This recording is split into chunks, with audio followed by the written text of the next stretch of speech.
Film dibuka dengan dua debt collector yang sedang menggedor pintu sebuah rumah. Mereka mencari Jang Gi-hwan yang menunggak hutang. Si nenek mengaku sebagai ibunya, lalu menghalangi mereka masuk. Akhirnya, dengan tipu muslihat, ia menawarkan dirinya jadi jaminan, membuat debt collector terkecoh dan pergi. Ternyata, nenek itu bukan ibu Jang Gi-hwan. Ia adalah Lee Hae-suk, seorang rentenir juga. Dengan cara yang agak lain, Hae-suk berhasil membuat Jang Gi-hwan ketakutan hingga akhirnya mau membayar hutangnya. Hae-suk tidak sendirian. Ia punya seorang asisten bernama Lee Young-ae yang sudah dianggap seperti anak sendiri. Dulu, Young-ae kecil diambil dari ayahnya yang gagal membayar hutang. Namun, bukan karena kejam. Hae-suk justru kasihan melihat Young-ae yang selalu disiksa ayahnya. Selain lihai menagih hutang, Hae-suk juga terkenal dengan jurus andalannya, payung penangkis air comberan. Soalnya, tak jarang para nasabah yang kesal malah menyiramnya dengan air kotor tiap kali ditagih. Tapi dengan tenang, Hae-suk selalu siap membuka payungnya, bikin lawannya malah makin jengkel. Saat menagih hutang, para nasabah selalu punya 1000 alasan. Melihat itu, Young-ae menggertak dengan pura-pura membanting semangka milik nasabah. Melihatnya, Hae-suk yang sebenarnya tak tega, justru langsung membeli semangka itu agar si nasabah tidak merugi. Hae-suk ternyata punya seorang suami bernama Ko Na-jun yang sudah lama lumpuh akibat kecelakaan. Sejak saat itu, Hae-suk harus banting tulang jadi tulang punggung keluarga. Dengan modal uang asuransi milik suaminya, ia memulai bisnis peminjaman uang yang kini jadi sumber utama penghidupan mereka. Suatu hari, Hae-suk nekat menagih hutang di sebuah rumah duka. Almarhum masih meninggalkan hutang sebesar 370.000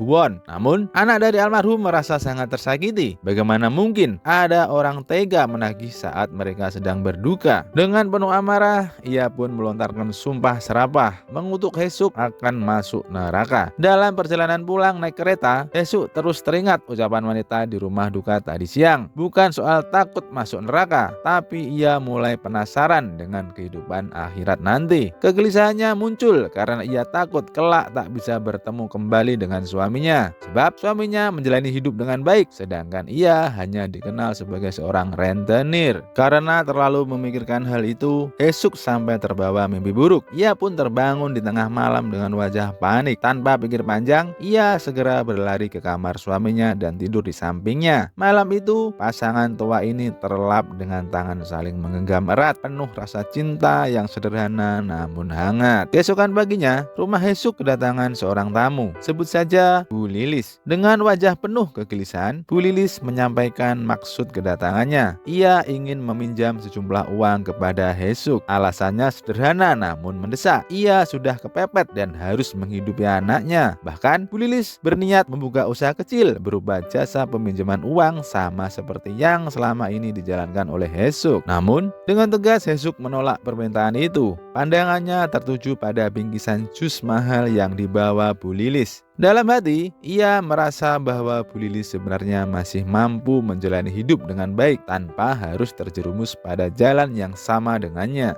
Kau hanya bisa melakukan ini saat kau berani datang tanpa membawa apapun, ucap Hae-suk dengan nada tegas namun penuh makna. Mungkin jauh di dalam hati, Hae-suk tak ingin Bu Lilis mengulangi dosa yang pernah ia jalani, menjadi seorang rentenir yang hidup dari kesusahan orang lain. Di angkringan, Hae-suk menatap kosong sambil berkata, semua berawal dari niat menolong. Uang kompensasi suamiku kuberikan untuk operasi anak teman yang kecelakaan. Saat itu aku dianggap penyelamat. Namun ketika aku tagih, justru caci maki yang kudapat. Di sanalah aku perlahan berubah, terbiasa menagih, hingga hidupku terikat pada dosa ini. Ia pun menoleh ke arah Young-ae. Suaranya bergetar namun tegas. Aku tidak ingin kau melanjutkan jalan ini. Carilah pekerjaan yang lebih baik. Jangan biarkan hidupmu terjerat seperti diriku. Saat melewati kios bunga, Hae-suk membeli sebuah bunga indah dan menaruhnya di kamar Nak-jun. Melihat bunga itu, Nak-jun tersenyum lalu merayu istrinya. Bunga ini cantik, tapi kau jauh lebih cantik. Kau cantik di usia 20,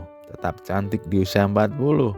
dan kini kau adalah yang paling cantik. Hesuk pun tersipu, sepasang suami istri yang tetap romantis meski usia menua. Suatu pagi, Hesuk berkunjung ke gereja untuk berdoa. Ia memohon agar kelak suaminya bisa masuk surga. Kalau aku masuk neraka tak apa, asal dia masuk surga, bisiknya lirih. Dalam husuknya doa, ia sempat berhalusinasi melihat sesosok malaikat pencabut nyawa memasuki rumahnya. Tersentak, ia segera bergegas pulang. Namun, kesampaiannya di rumah bukan suaminya, melainkan kucing kesayangannya, Sonya, yang telah meninggoy. Keesokan harinya, Yung E tampak mengejar Jang Gi-hwan, seorang pria yang masih belum melunasi hutangnya. Akhirnya, ia pun dibawa menghadap Hesuk. Namun, sepulang menagih, Hesuk disambut pemandangan yang memilukan. Nak Jun berbaring tak bergerak. Semula disangka bercanda, ternyata Nak Jun benar-benar telah tiada. Sepeninggalan Nak Jun, hidup Hesuk berubah muram. Hari-harinya terasa sepi, seakan kehilangan cahaya. Tubuhnya mulai sakit-sakitan, semangat hidupnya sudah padam. Yung E selalu setia menyiapkan obat untuk Hesuk, tapi tanpa sepengetahuannya, obat-obatan tersebut diam-diam dibuang. Hesuk benar-benar sudah enggan merawat dirinya sendiri. Saat menagih hutang, Hesuk dan Yung E hanya bertemu dengan putra dari sepemilik hutang. Diam-diam, Yung E terpesona dengan ketampanan pemuda itu. Melihat hal tersebut, Hesuk pun merencanakan sebuah kencan untuk mereka. Namun, sepulang dari kencan, suasana berubah menjadi keributan. Yung E marah besar di toko pemuda itu.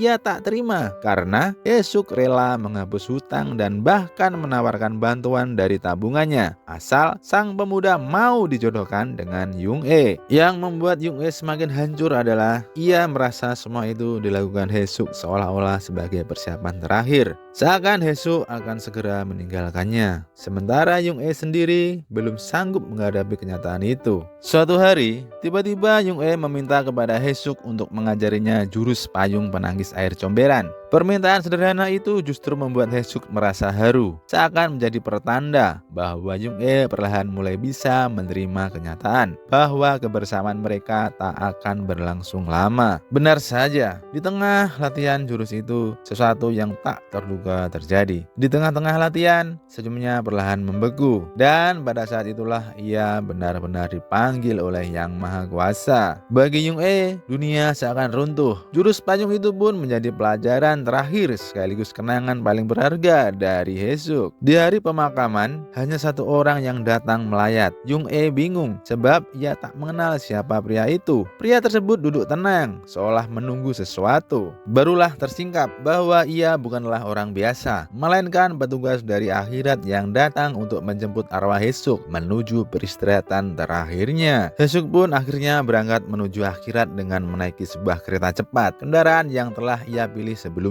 Perjalanan itu terasa sunyi hingga kereta berhenti di stasiun neraka. Dalam hatinya, Hesuk sudah pasrah. Ia merasa selama hidupnya banyak berbuat dosa, sehingga yakin tempat inilah yang pantas untuknya. Perlahan ia mencoba berdiri, berniat turun bersama penumpang lain. Namun anehnya, tubuhnya sama sekali tak bisa bergerak, seolah ada kekuatan yang menahannya di kursi. Sementara itu, orang-orang yang memang ditakdirkan masuk neraka justru ditarik begitu saja oleh kekuatan gaib tanpa bisa melawan. Hesuk hanya terdiam, bingung dan sedikit terkejut. Mungkin inilah pertanda bahwa takdirnya berbeda dari yang ia kira. Hesuk pun sangat bahagia karena ternyata dirinya terpilih sebagai penghuni surga. Lebih dari itu, hatinya dipenuhi harapan bisa kembali bertemu dengan suami yang amat dia cintai. Namun sebelum masuk surga, Hesuk lebih dulu diberi pertanyaan oleh petugas. Salah satunya, saat di surga nanti, kau ingin terlihat seperti umur berapa? Awalnya, Hesuk menjawab ingin seperti usia 20 atau 25 tahun, usia yang menurutnya paling cantik. Namun, seketika ia teringat kata-kata suaminya, kau cantik di usia 20, tetap cantik di usia 40, dan kini kau adalah yang paling cantik. Tanpa ragu, Hesuk pun mengubah jawabannya. Ia memilih tetap seperti sekarang, di usia 80 tahun. Petugas akhirat pun terkejut dengan jawaban itu. Ia kembali memastikan apakah Hesuk benar-benar yakin, sebab keputusan yang telah diambil tak bisa bisa diubah lagi. Namun dengan tenang dan mantap, Hesuk menegaskan bahwa pilihannya sudah bulat. Ia ingin tetap menjadi dirinya yang sekarang, usia 80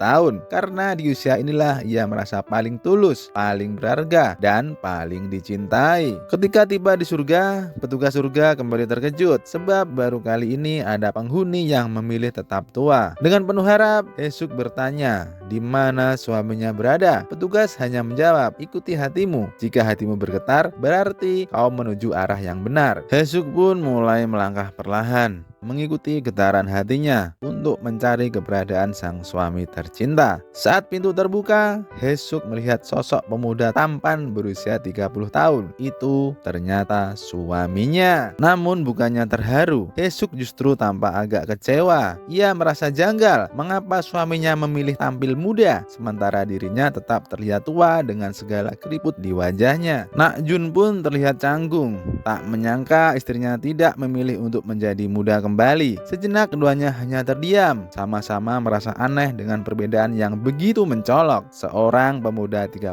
tahun berdiri di hadapan wanita 80 tahun. Melihat istrinya kelelahan, Nakjun segera memapa Hesuk untuk duduk. Setelah menanyakan kabarnya, ia dengan semangat ingin menunjukkan sesuatu. Dengan wajah bangga, Nakjun memperlihatkan bahwa kini ia bisa berjalan tegap, bahkan berlari kencang, sesuatu yang dulu selalu ia impikan. Ia juga menunjukkan kursi goyang yang ia buat khusus untuk istrinya, perlengkapan mendaki untuk mewujudkan keinginan mereka yang sempat tertunda, bahkan kasur empuk yang jauh lebih nyaman dari yang pernah mereka miliki. Namun Hesuk justru nampak kurang senang. Bagaimana mungkin ia bisa menyukai semua itu, sementara dirinya kini hanyalah seorang nenek berusia 80 tahun. Mendaki gunung jelas mustahil baginya. Bahkan untuk bangun dari kasur yang terlalu empuk saja, ia sudah kewalahan. Apa yang dianggap Nakjun sebagai hadiah istimewa justru membuat Hesuk merasa semakin jauh dari kenyataan dirinya sekarang. Hesuk kemudian meminta izin pada Nakjun untuk berjalan-jalan seorang diri. Di luar, ia duduk termenung. Dalam hati, timbul pertanyaan, apakah dirinya memang pantas berada di sini? Batinnya terasa tersiksa, sebab sang suami seolah sudah melupakan kata-kata penuh makna yang pernah diucapkannya dulu. Lebih dari itu, Hesuk juga mulai menyesali keputusannya sendiri. Mengapa ia memilih untuk tetap tampil sebagai nenek berusia 80 tahun? Ketika malam tiba, Nakjun yang bersemangat setelah sekian lama tidak tidur bersama istrinya nampak gembira sekali. Namun tidak bagi Hesuk. Hesuk yang sudah lama terbiasa tidur sendirian merasa tidak nyaman dengan ini.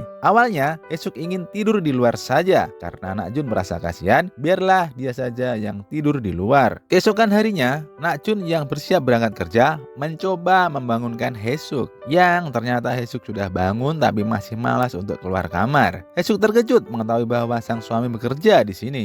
Nakjun bekerja di pusat dukungan surga, tempat di mana Hesuk akan mengikuti masa orientasi. Dan akhirnya Hesuk dan Nakjun pun berangkat bersama. Sesampainya di sana, Hesuk melihat pemandangan yang membuatnya tertegun. Seorang anak kecil yang manis sedang duduk sambil menikmati coklat. Awalnya Hesuk mengira anak itu bersama ibunya. Namun ternyata perempuan yang menemani anak itu bukanlah ibunya, melainkan menantu dari anak tersebut. Barulah Hesuk mengetahui kisah di baliknya. Ketika masih hidup, sang menantu pernah mengajukan sebuah permintaan kepada ibu mertuanya. Ia berkata, jika kita dipertemukan kembali di kehidupan selanjutnya, aku ingin kau menjadi anakku. Dengan begitu, aku bisa merawatmu, membalas segala kebaikanmu, karena engkau telah menjagaku sampai akhir hayatku. Sang mertua merasa sangat bersalah karena anak kandungnya adalah seorang suami yang buruk. Demi menebus kesalahan anaknya, sang ibu mertua tetap rela merawat menantunya tanpa keluh kesah. Kini, di kehidupan yang baru, permintaan itu benar-benar terwujud. Beberapa saat kemudian, orientasi pun dimulai. Kepala Pusat Dukungan Surga memberikan pengarahan kepada para pendatang baru. Dari penjelasannya, barulah mereka tahu sebuah kenyataan pahit. Surga bukanlah hadiah, melainkan sekedar tempat bagi orang-orang yang tidak layak masuk neraka. Namun, jika kelak ada yang berbuat onar, maka mereka bisa langsung dikirim ke neraka tanpa ampun. Pak Kepala juga menjelaskan bahwa kehidupan di surga tak jauh berbeda dengan dunia. Mereka tetap merasakan suka duka, dan kemampuan fisik mereka pun sama seperti kondisi yang mereka pilih saat memasuki surga. surga. Saat hendak memesan makanan, Haesuk masih bingung bagaimana cara membayarnya. Nakjun pun menjelaskan, cukup bayangkan makanan yang diinginkan, lalu scan tangan kanan. Amal di dunia akan otomatis jadi alat bayar. Dengan ragu, Haesuk mencobanya. Ia khawatir tak ada amal yang tercatat. Namun, ternyata makanan langsung terwujud di hadapannya. Haesuk pun terharu. Ternyata kebaikan kecilnya semasa hidup tetap dihitung. Selesai makan, mereka berdua berjalan santai menikmati suasana sore. Hal sederhana ini sebenarnya sudah lama diinginkan Nakjun ketika masih hidup di dunia. Namun tak pernah bisa ia lakukan karena tubuhnya lumpuh. Kini di surga ia merasa bahagia. Keinginan kecil yang dulu mustahil akhirnya bisa terwujud. Saat hendak bersiap tidur malam, Haesuk teringat sosok gadis berpakaian hitam yang sering muncul tiba-tiba di sekitarnya. Namun lamunannya buyar ketika terdengar suara tangisan keras yang menusuk hatinya. Suara itu ternyata milik Yung-e yang masih diliputi duka. Ia terus teringat pada kebaikan Haesuk. Bagaimana wanita tua itu menyelamatkannya dari ayah yang temperamental, merawatnya, bahkan menyekolahkannya sejak kecil. Karena tak bisa tidur, Haesuk masuk ke kamar Nakjun. Seperti kebiasaannya dulu, saat gelisah ia akan tidur di samping sang suami sambil menggenggam tangannya. Perlahan matanya terpejam hingga ia pun terlelap dengan tenang. Sementara itu, Nakjun hanya terpejam sambil tersenyum hangat. Di hari kedua orientasi, Haesuk yang diantar Nakjun tampak enggan untuk ikut serta. Namun, pandangannya terhenti pada sekelompok orang. Sebagian di antaranya juga berpenampilan lansia. Ia sempat terkejut, merasa tak sendirian lagi. Karena penasaran, ia pun mengikuti kelompok itu. Tapi perlahan ia menyadari ada kejanggalan. Gerak-gerik mereka terasa janggal, seperti bukan manusia. Hingga akhirnya terungkap, mereka ternyata adalah arwah hewan peliharaan yang tengah menunggu majikan mereka untuk datang menjemput di surga. Saat berjalan seorang diri, Haesuk tiba-tiba dikejutkan oleh kemunculan gadis berpakaian hitam yang kini berdiri tepat di hadapannya. Untuk sesaat ia terdiam, mencoba mengingat-ingat wajah itu, hingga akhirnya ia tersentak. Gadis tersebut adalah arwah Sonya, kucing kesayangannya di dunia dulu. Tiba-tiba percakapan Haesuk dengan gadis berbaju hitam itu terhenti ketika Nakjun datang. Ia mencari istrinya yang ternyata tidak mengikuti orientasi. Haesuk pun berterus terang, baginya orientasi itu percuma saja, tak mungkin mampu melakukan banyak hal di surga seperti yang lain. Menyadari kegelisahan yang sama, Nakjun lalu mengajaknya menemui petugas, berharap ada cara agar Haesuk bisa kembali muda. Namun, jawaban petugas tegas, aturan itu tidak bisa diubah. Haesuk pun mencoba jalan lain. Ia memohon agar Nakjun saja yang berubah menjadi tua agar bisa seimbang dengannya. Meski terlihat berat hati, Nakjun akhirnya bersedia. Sayangnya, keputusan itu juga mustahil dilakukan. Aturan tetap sama. Penampilan yang telah dipilih tak bisa diganti selamanya. Karena semua itu mustahil diwujudkan, mereka akhirnya pulang dengan tangan hampa. Tidak ada yang berubah, tidak ada keajaiban yang bisa memutar keputusan mereka. Di perjalanan pulang, suasana terasa hening. Namun perlahan, baik Haesuk maupun Nakjun mulai menyadari bahwa mungkin inilah pelajaran yang harus mereka terima di surga. Belajar menerima kenyataan dengan segala ketidaksempurnaannya. Mereka pun berusaha menenangkan hati, mencoba menemukan kebahagiaan kecil dari kebersamaan yang masih bisa mereka genggam. Saat sesampainya di rumah, ternyata Nakjun sudah menyiapkan kejutan untuk Haesuk berupa tulisan di dinding rumah. Tiba-tiba datanglah seorang gadis cantik datang dan langsung memeluk Nakjun. Haesuk pun terbakar cemburu dan terjadilah keributan. Lalu, siapakah gadis cantik ini? Sebagai petugas layanan pos, pekerjaan Nakjun adalah bolak-balik naik kereta antara surga dan bumi. Saat bertugas, Nakjun tanpa sengaja duduk berhadapan dengan seorang gadis. Meski sudah diperingatkan untuk tidak memperhatikan siapapun, matanya tak bisa lepas darinya. Ketika kereta berhenti di stasiun neraka dan gadis itu hampir saja terseret masuk, Nakjun spontan melanggar aturan. Ia langsung memeluk tubuh gadis itu erat-erat agar tidak terbawa. Mendengar semua itu, api cemburu Hesuk makin berkobar. Apalagi gadis itu tampak linglung, seolah tak ingat siapapun kecuali satu nama, Ko Na-jun. Saat diminta pergi, ia malah mengaku tak mengenal siapapun. Lalu dengan polosnya mengajak mereka tidur karena sudah malam. Sikapnya yang tak tahu diri itu membuat hati Hesuk makin panas. Keesokan paginya, saat menyapu halaman, Hesuk menemukan beberapa kepingan berwarna ungu. Na-jun menjelaskan, itu adalah buah anggur, tanda dosa di surga. Setiap kali berbuat buruk, anggur akan jatuh dari langit dan menempel di papan koleksi masing-masing.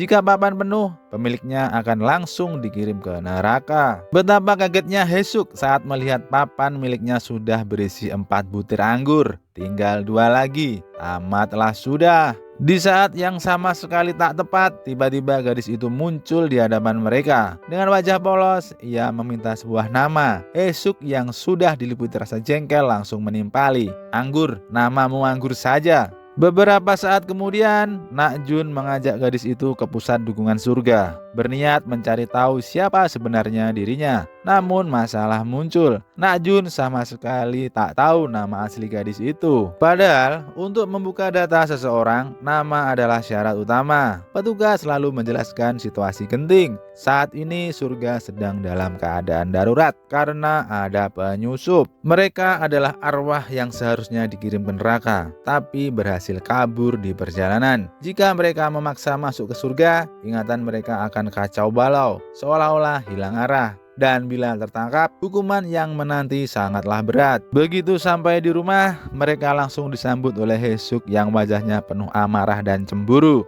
Ia sama sekali tak suka melihat suaminya pulang bersama gadis lain. Amarah Hesuk semakin memuncak ketika gadis itu dengan polosnya mengaku bahwa ia sudah diberi sebuah nama oleh Na-jun, Somi. Mendengar itu, Hesuk merasa dikhianati. Pertengkaran pun tak terelakkan lagi. Rasa cemburu dan sakit hati membuat rumah mereka yang semula tenang kini dipenuhi suara perdebatan tajam. Tak lama kemudian, seorang petugas datang membawa kabar buruk. Karena sudah menerima 4 buah anggur, Hesuk diwajibkan mengikuti kelas rehabilitasi pada keesokan harinya. Wajah Hesuk tampak muram. Ia menahan kesal, lalu menoleh tajam ke arah Na-jun. Dengan suara tegas bercampur getir, ia berpesan, "Sepulangku dari rehabilitasi, aku tak mau melihat gadis itu ada di rumah ini lagi." Keesokan harinya, bukannya masuk ke kelas rehabilitasi, Hesuk justru dipanggil ke ruangan kepala pusat dukungan surga. Hal ini karena Pak Kepala mendapatkan surat dari warga bahwa mereka takut kepada Hesuk. Oleh karena itu, Pak Kepala menyuruh Hesuk untuk mengikuti kegiatan keagamaan saja. Pak Kepala pun menghimbau kepada Hesuk supaya jangan sampai mendapatkan anggur lagi. Tibalah Hesuk di sebuah gereja. Seorang pendeta menyambutnya dengan ramah.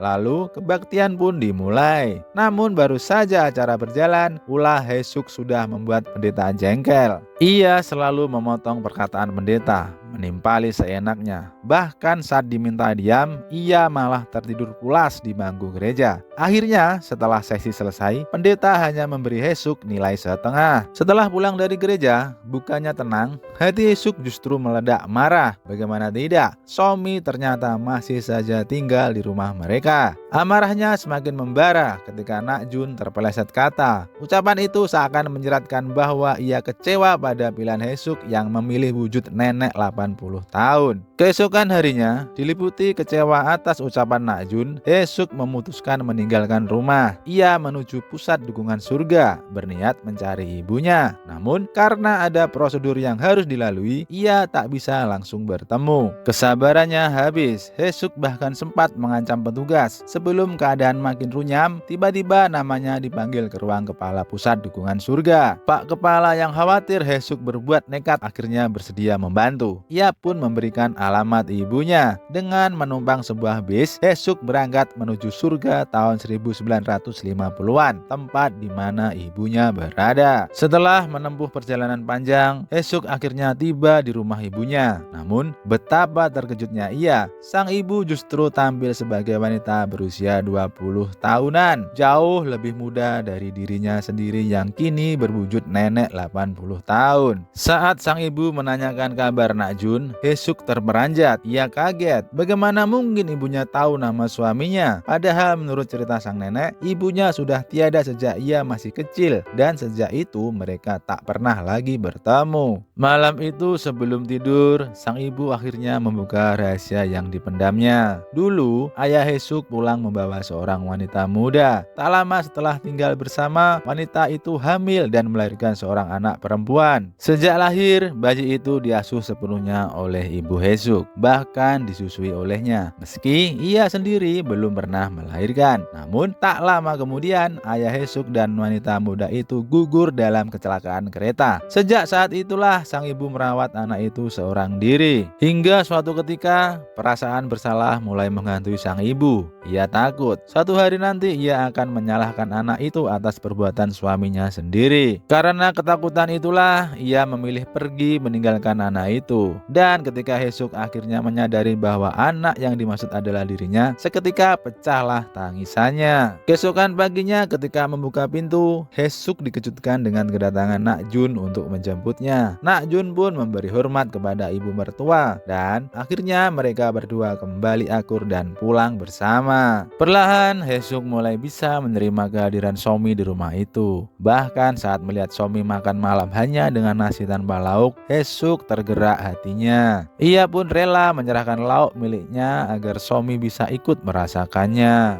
Suatu malam, Somi terbangun dari mimpi buruk. Sosok hitam yang sama kembali menghantuinya. Ketakutan, ia segera masuk ke kamar Haesuk yang sedang terlelap, lalu berbaring di sampingnya. Tanpa sadar, Somi menyelipkan tangan ke dalam saku Haesuk. Bukan hanya itu, ia bahkan memperlihatkan gerakan jurus payung penangkis air comberan, jurus yang dia ajarkan kepada Jung-e. Haesuk pun mulai merasa aneh. Satu demi satu kebiasaan Somi begitu mirip dengan Jung-e. Namun ia mencoba menolak perasaan itu, meyakinkan diri bahwa Jung-e pasti masih baik-baik saja di dunia. Rasa penasaran akhirnya mendorongnya untuk mengecek nama Jung-e di data pusat dukungan surga. Dan disanalah kebenaran terungkap. Nama Jung-e memang tercatat, namun bukan di surga. Ia berada di neraka. Sejak saat itu, Haesuk pun yakin Somi sebenarnya adalah Jung-e. Suatu pagi, saat Haesuk hendak berangkat ke gereja ditemani Somi, tiba-tiba sebuah kepingan anggur ungu jatuh dari langit tepat di hadapannya. Ia terkejut, ternyata itu muncul karena ia baru saja membicarakan pendeta di belakang bersama Somi. Kini posisinya benar-benar genting. Satu pelanggaran lagi saja, papan anggurnya akan penuh dan ia langsung dikirim ke neraka. Suatu hari di gereja datang seorang jemaat baru bernama Pak Cheol. Haesuk langsung merasa senang karena akhirnya ia memiliki teman yang sepenampilan dengannya. Saat memasak bersama, mereka bertiga, Haesuk, pendeta, dan Pak Cheol saling berbagi cerita tentang pengalaman hidup masing-masing yang menyedihkan. Tibalah giliran Pak Cheol. Ia pun mulai membuka kisah hidupnya. Pak Cheol pun mulai bercerita tentang masa lalunya. Dulu, ia adalah seorang pedagang perabot keliling.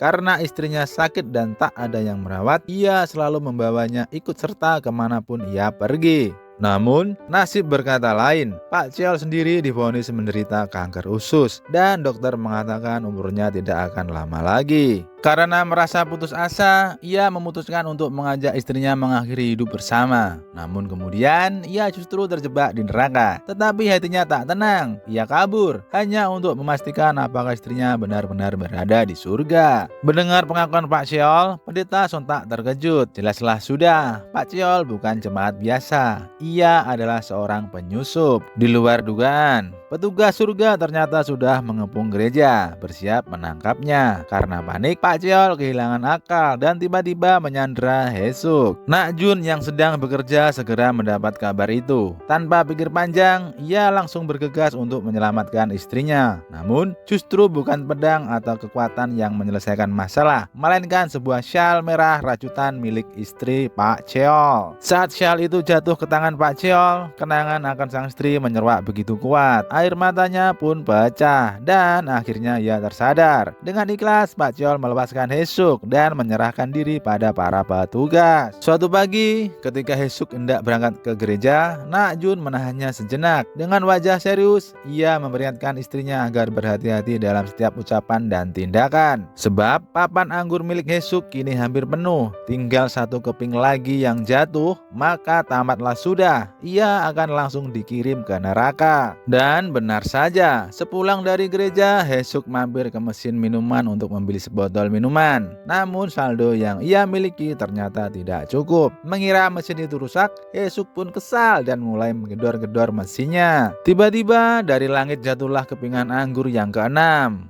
Papan miliknya pun penuh. Habislah sudah kesempatan Haesuk. Tak ada lagi jalan kembali selain menuju neraka. Beberapa saat kemudian, langit tiba-tiba berubah menjadi pekat, seolah seluruh surga diselimuti kegelapan. Suara roda besi yang mencekam terdengar dari kejauhan. Kereta dari neraka datang untuk menjemput Haesuk. Nak Jun berlari sekuat tenaga, berusaha meraih tangan istrinya. Namun sia-sia. Haesuk lebih dulu terseret kekuatan gaib dan ditarik masuk ke dalam kereta itu. Pintu kereta menutup rapat, meninggalkan Nak Jun yang hanya bisa tertegun, putus asa di tengah kegelapan. Kini sampailah Haesuk di gerbang neraka. Suasana begitu mencekam, ribuan arwah dikumpulkan, satu persatu diklasifikasi sesuai dengan dosa yang mereka perbuat semasa hidup. Namun ketika giliran Haesuk tiba, sesuatu yang aneh terjadi. Mesin detektor dosa tidak mampu membaca catatan hidupnya. Petugas neraka kebingungan, tak tahu harus mengirim Haesuk kemana. Sebagai gantinya, ia dimasukkan ke sebuah ruangan khusus, sebuah ruang tunggu yang gelap dan penuh misteri. Di sanalah dalam keheningan yang menekan, Haesuk mendapati sosok yang tak pernah ia sangka akan ditemui lagi. Dia adalah Jung-e. Tak lama kemudian Raja Yeomra, penguasa neraka, masuk dengan wibawa menakutkan. Ia menjelaskan bahwa hanya ada dua kemungkinan bagi arwah yang tak terklasifikasi. Pertama, mereka yang sebenarnya belum benar-benar meninggoy.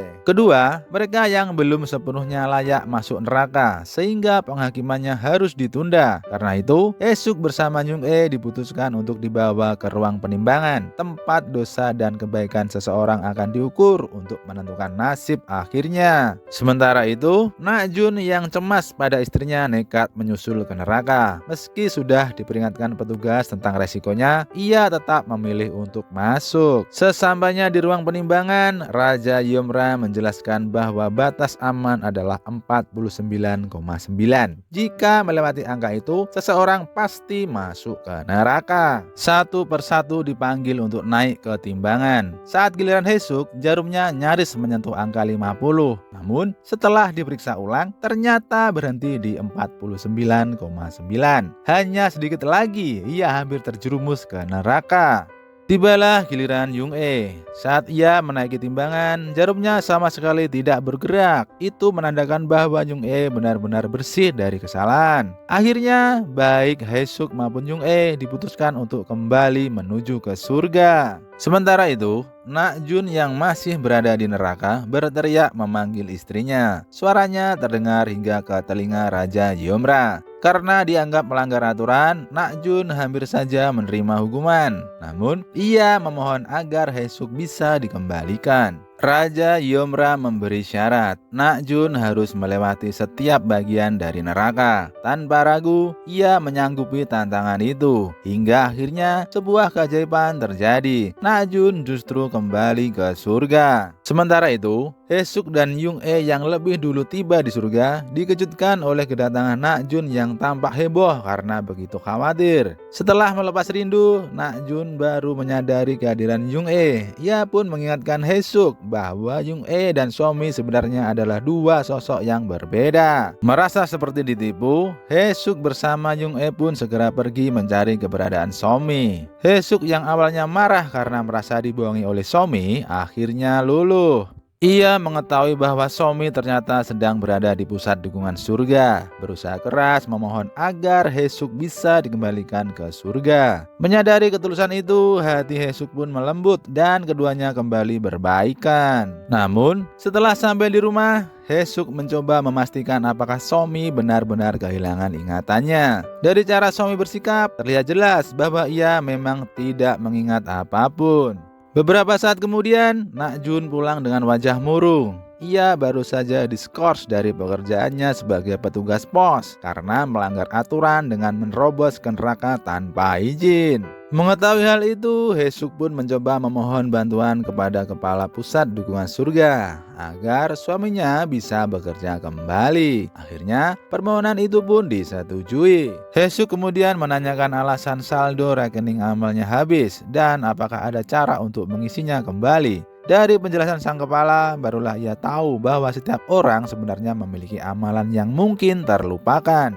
Jika Hesuk berhasil mengingat kembali amalan-amalan itu, maka saldo rekening amalnya bisa bertambah. Dengan bantuan sebuah tablet amal, Hesuk bersama Jung E pun berhasil menelusuri satu persatu kebaikan yang pernah ia lakukan. Di sisi lain, Nakjun yang baru saja kembali bekerja merasa sangat gembira. Namun, ia dicegat oleh Somi yang meminta untuk ikut serta. Dengan alasan ingin memulihkan ingatan yang hilang, Somi berharap dengan mengikuti kemanapun Nakjun pergi, ia bisa mengingat sesuatu. Sejak saat itu, Somi pun selalu menemani Nakjun setiap kali ia bertugas. Suatu hari, Hesuk tiba-tiba dikejutkan oleh kedatangan seorang wanita muda. Ternyata wanita itu adalah ibu mertua Hesuk, ibu kandung dari Nakjun, yang kini juga sudah berada di surga. Selama hidupnya, hubungan Hesuk dengan mertuanya tidak terlalu akur. Ia sering merasa bahwa mertuanya terlalu ikut campur dalam urusan rumah tangganya. Ketika sedang berdua dengan Nakjun, sang ibu akhirnya mengungkapkan isi hatinya. Ia sebenarnya sangat memahami bahwa Hesuk telah melalui banyak cobaan berat selama di dunia. Ia juga menyadari betapa sulitnya menjadi seorang menantu, apalagi ketika harus merawat Nakjun yang lumpuh pada waktu itu. Namun perasaan tulus itu belum pernah disampaikan secara langsung kepada Hesuk. Karena itulah, hingga kini Hesuk masih menyimpan rasa kurang suka terhadap ibu mertuanya. Persoalan semakin memuncak ketika Hesuk meminta Nakjun untuk menjaga jarak dengan ibunya karena ia merasa kurang nyaman dengan sang mertua. Namun, bagi Nakjun, mustahil rasanya membatasi hubungannya dengan ibu kandung sendiri. Perbedaan pandangan ini pun membuat hubungan mereka sebagai suami istri menjadi dingin. Suatu hari, Hesuk yang sudah akrab dengan pendeta sedang berada di gereja. Mereka membuat sebuah minuman yang menurut Hesuk bisa membuat sedikit pusing. Saat Hesuk tertidur, pendeta yang penasaran ikut mencobanya. Akibatnya, ia justru bertingkah aneh di jalanan hingga digiring ke kantor keamanan. Hesuk panik karena harus menuliskan alasan kejadian itu. Namun, tak lama kemudian Nakjun datang menolong mereka. Sejak saat itu, hubungan Nakjun dan Hesuk pun kembali hangat. Keesokan harinya, saat sedang memasak, Hesuk menanyakan kabar ibu Nakjun.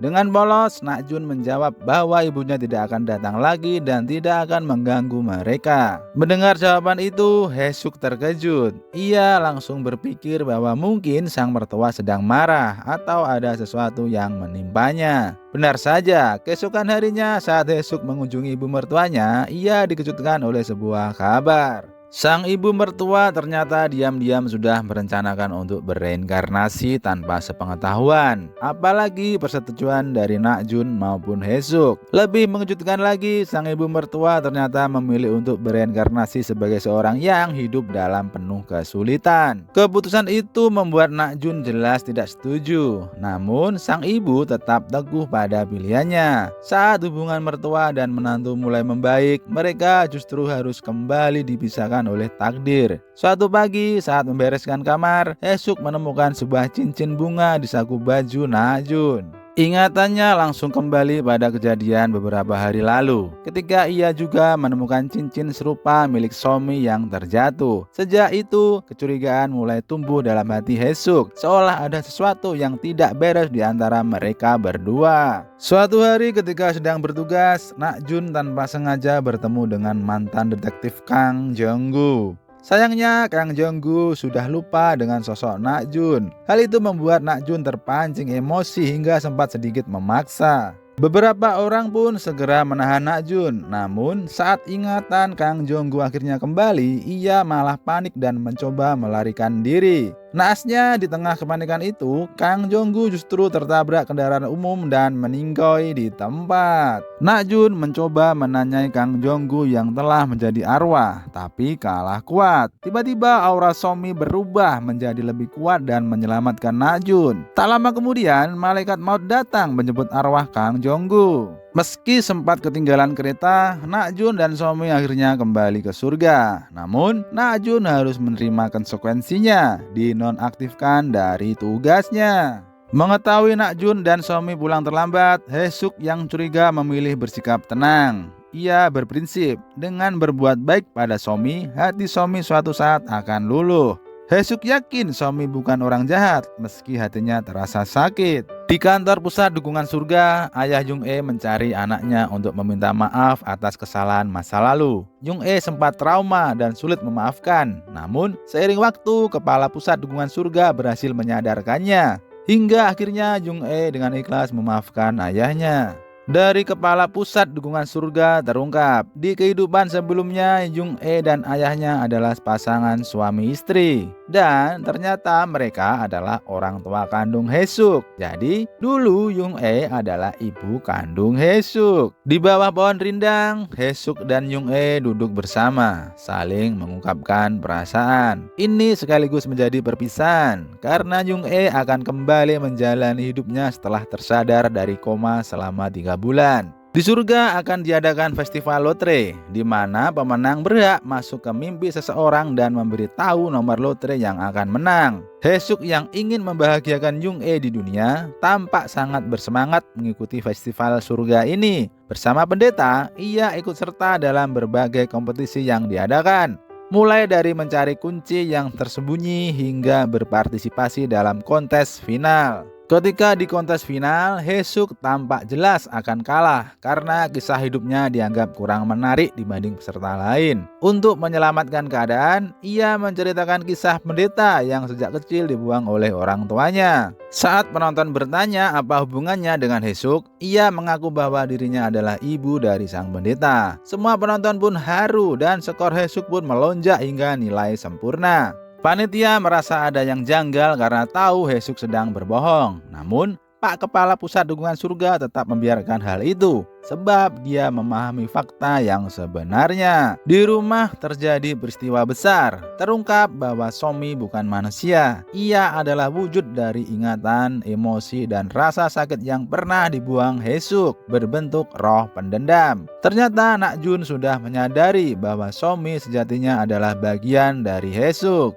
Dulu, Nak Jun dan Haesuk memiliki seorang anak bernama Eunho yang hilang saat masih berumur 5 tahun. Kehilangan itu membuat Haesuk depresi dan hampir ingin mengakhiri hidupnya. Nak Jun berusaha mencari Eunho dengan bantuan detektif Kang Jonggu, meski harus membayar mahal. Sayangnya, detektif itu malah menjual Eunho. Saat Nak Jun mencoba menghadapi Kang Jonggu, detektif itu melarikan diri dengan mobilnya. Nak Jun justru mengalami kecelakaan dan kakinya cedera hingga tak bisa berjalan lagi. Setelah Nak Jun tersadar, ia dikejutkan oleh kenyataan bahwa Haesuk sudah melupakan anaknya, bahkan tak ingat pernah memilikinya. Antara sedih dan bingung, Nak Jun memutuskan untuk merahasiakan kebenaran itu agar Haesuk tak bersedih lagi. Sementara itu, Somi yang sudah mengingat semuanya berbenturan dengan ingatan Haesuk, membuat Haesuk kembali bersedih dan depresi. Di ruang kegelapan, Somi yang tak terima Haesuk telah melupakan Eunho mencoba menyerangnya, tetapi Nak Jun segera mencegahnya. Tak lama kemudian muncul seorang anak kecil yang ternyata adalah pendeta. Disinilah terungkap bahwa pendeta yang selama ini dekat dengan Haesuk sebenarnya adalah Eunho, anaknya. Mendengar penjelasan Eunho, Somi, sang roh pendendam, pun luluh. Keluarga yang lama terpisah akhirnya berkumpul kembali. Namun takdir menuntut mereka berpisah lagi karena Eunho harus segera bereinkarnasi. Setelah reinkarnasi Eunho, Nak Jun naik pangkat menjadi malaikat pencabut nyawa. bertugas menghapus ingatan kehidupan sebelumnya dari jiwa-jiwa yang akan lahir kembali. Keesokan harinya, undian lotre mencapai puncaknya. Sesuai aturan, Haesuk harus masuk ke dalam mimpi Jung-e untuk memberitahu nomor pemenangnya. Di rumah lama mereka, Haesuk tersenyum melihat sekeliling. Pak Kepala mengingatkannya untuk segera memberitahu Jung-e nomor undian dan menyelesaikan tugasnya sebelum Jung-e terbangun. Melihat Haesuk, Jung-e memeluknya dengan gembira. Haesuk kemudian memberitahu nomor pemenang dan dengan dorongan Nakjun menyuruh Jung-e mengingatnya dengan baik. Haesuk mengubah nomor itu dalam bentuk sajak agar mudah diingat, lalu mengajarkannya pada Jung-e dan cara ini berhasil dengan baik. Jung-e terbangun sambil masih mengingat mimpinya dan sajak itu. Ia menggumamkan nomor-nomor tersebut, lalu pergi membeli tiket lotre di toko. Di toko, ia bertemu kurir yang masih ia hutangi. Saat mengejarnya, Jung-e tanpa sengaja meninggalkan tiket lotre yang sudah diisi. Kembali ke toko, Jung-e terkejut mendengar nomor pemenang diumumkan. Nomornya sama persis dengan tiketnya, tetapi karena mengejar kurir, ia melewatkan kesempatan meraih jackpot. Seorang wanita tua yang lewat mengira mereka pasangan dan berkomentar bahwa mereka cocok bersama. Kurir yang jatuh cinta pada Jung-e bekerja lembur untuk membelikannya sepasang sepatu. Jung-e berpura-pura tak senang, tetapi segera memakainya setelah kurir itu pergi.